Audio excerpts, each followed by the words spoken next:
What if Jesus and Satan stood face to face, in a battle not of swords, but of souls? A cosmic war that affects your destiny. Who truly wins, and where do you stand? This isn't just good versus evil in theory, this is the most consequential showdown in human history. Jesus versus Satan. Heaven versus hell. Light versus darkness. And it's happening all around us. It started long before humanity. Lucifer, a powerful angel, became prideful and rebelled against God. Cast out of heaven he became Satan, the adversary. Then came mankind, created in God's image, loved, but also tempted. And in the Garden of Eden, Satan's deception led to humanity's fall. This was not just a story about fruit and failure. It was the beginning of the battle for every soul that would ever live. Your enemy, the devil, prowls around like a roaring lion looking for someone to devour. For generations, Satan corrupted hearts, systems, and even religion. But then, Jesus came. Not with armies, not with riches, but as a carpenter's son. He came to undo what Satan had done, to free those bound by fear, sin, and shame. The light shines in the darkness, and the darkness has not overcome it. Before his ministry began, Jesus was led into the desert, alone, hungry, vulnerable, and Satan came to him, offering shortcuts, glory, and escape. But Jesus resisted.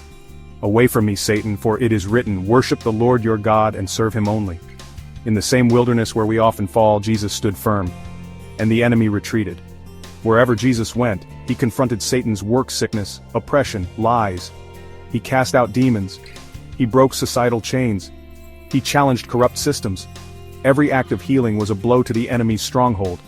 If I drive out demons by the Spirit of God, then the kingdom of God has come upon you. Then came the darkest moment. Jesus was betrayed, beaten, crucified. It looked like Satan had won, but it was all part of the plan. At the cross, Jesus bore the weight of sin. And on the third day, he rose again, declaring victory over death, hell, and Satan himself. Having disarmed the powers and authorities, he made a public spectacle of them, triumphing over them by the cross. Though Jesus won the ultimate victory, the battle for individual souls continues. Satan still deceives. He whispers lies of shame, fear, pride, and doubt. But through the Spirit of God, we are equipped to fight back. Put on the full armor of God, so that you can take your stand against the devil's schemes. You are not powerless. You are not alone. The victory of Christ is your weapon. One day the battle will end. Satan will be cast into the lake of fire. God will dwell with his people. No more death.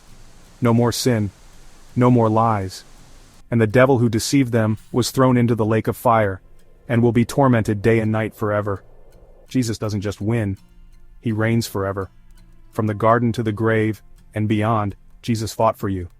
And he won. The war is real, but so is the victory. And it's already been written. What are your thoughts on this spiritual battle? So, have you seen it in your life?